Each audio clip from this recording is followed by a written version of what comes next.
Oh no, I'm destroying the TBR jar before I even started. Hey, so Amanda's gonna pick 3 things from here, which is my TBR jar. For February, you're gonna pick 3 because I'm gonna read 2. Basically. Oh, I so see. There's like a spare to like. That's very exciting. My control and my power. Yeah. Okay, so the first one is the Earthsea books.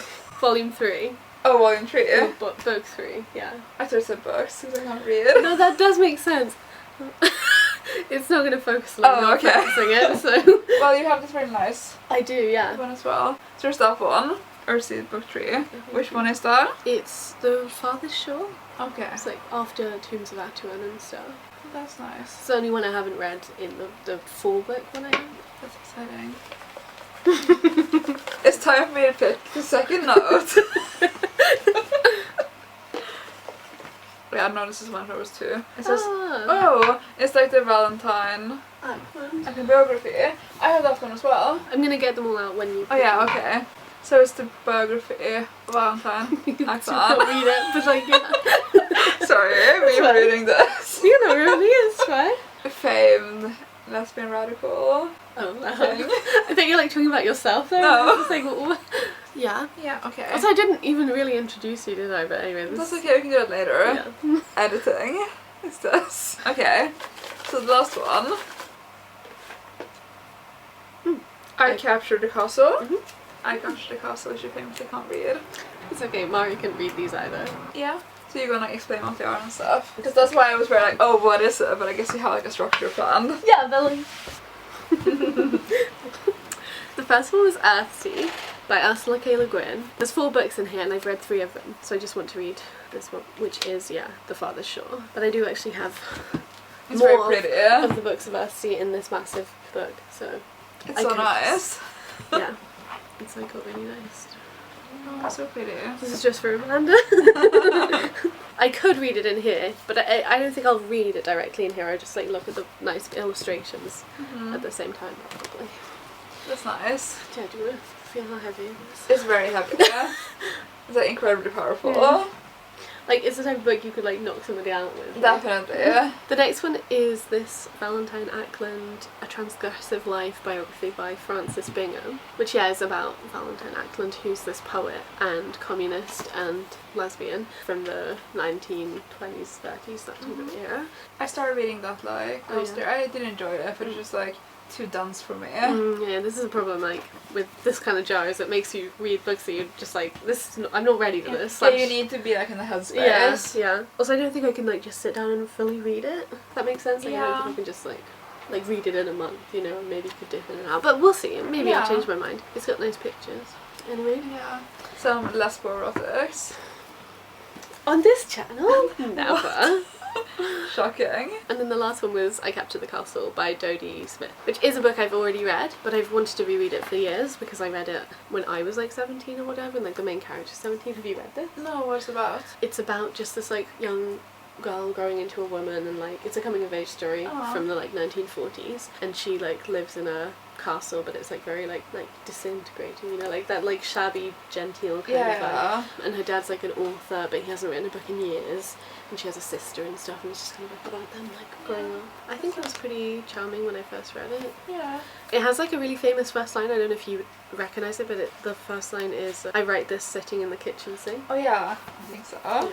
That's nice. Yeah. Do you know which one you want to read? Well, I think the most likely for me to read is the 3rd book of Earthsea and I Captured the Castle. But you know, I might just dip into all of them and then... Yeah, things could happen. So yeah, cool. Thank you very much, Amanda. Nice. I think I did not do a very good job. Like, I was like, look at the note, this is what it says. That's fine. Well wait, how about look, I'll film some, wait, will you hold it, and then now we'll like do some zooms. Oh yeah, wow, I forget you edit. Okay, you wanna hold? There we go. Nice. Now we're not in focus. This camera's nice though, Mike. We look very pretty. Something thanks to the lighting. Thanks to the lighting. I mean, you're very pretty anyway. Oh, thanks. That's it.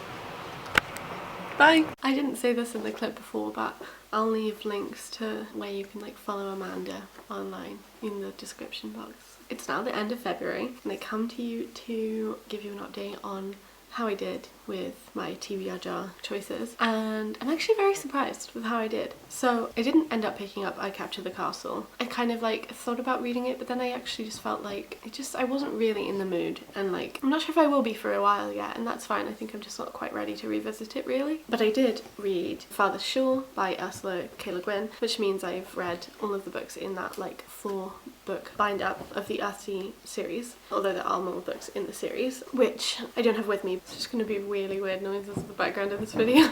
If you can hear scratching in the background, it's Lotta. So I read The Farther Shore and I thought it was alright. Like, it definitely isn't my favourite of the Earthsea books that I've read. I felt like it was more kind of, it was like more descriptive in a way, or like more vague actually is really I guess how I found it. Definitely felt like a little bit harder to grasp as a book. I do also feel like it kind of suffered from being like the one before Tahani. Like it was just less, because it was a bit of a disappointment. Or I guess I didn't expect to like love it 100%, but in comparison with Tahanu and also with the other 2 books, like it's not as good I think, but it's fine. It's got cool dragons in it and I do love Ged, so. And I actually did plan to record this video updating you like a couple days ago before the end of February, because I was like, well, I probably won't finish the other book that Amanda picked out for me, which is Valentine Ackland, A Transgressive Life by Frances Bingham, because it's like a non-fiction book and I'll probably only read like a chapter or 2 of it or whatever, and I can just say that. But I held off filming this until like the 27th, which is today, because I actually did read it, and that kind of surprises me a lot because it's a non-fiction book, but I just read like, you know, 3 chapters at a time and I really enjoyed it, and I felt like I really wanted to keep reading, which I've never really experienced with like a biography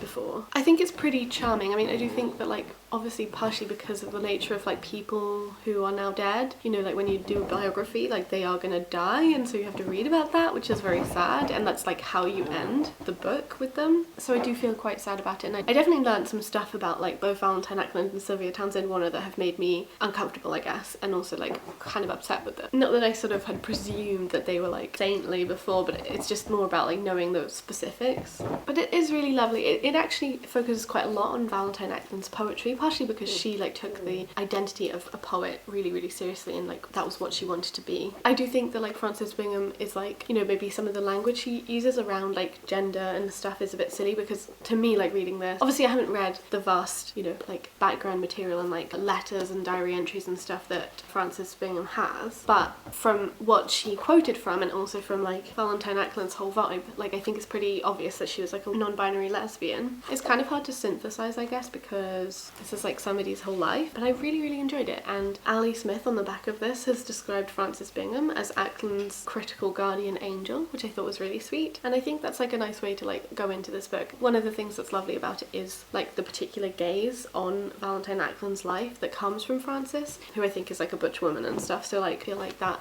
is really lovely context and just a kind of compassion. There are lots of like wild anecdotes in this. Well, it's not really an anecdote, I guess it's just like context. So there's this picture. This is Valentine with Janet, who is Sylvia Townsend Warner's like cousin, and she said that like, oh, you know, like Valentine looked so innocent in the picture, but all the time she was lightly stroking the inside of my arm with the very tips of her fingers, which I just think is so funny, and like, you know, you really wouldn't be able to tell.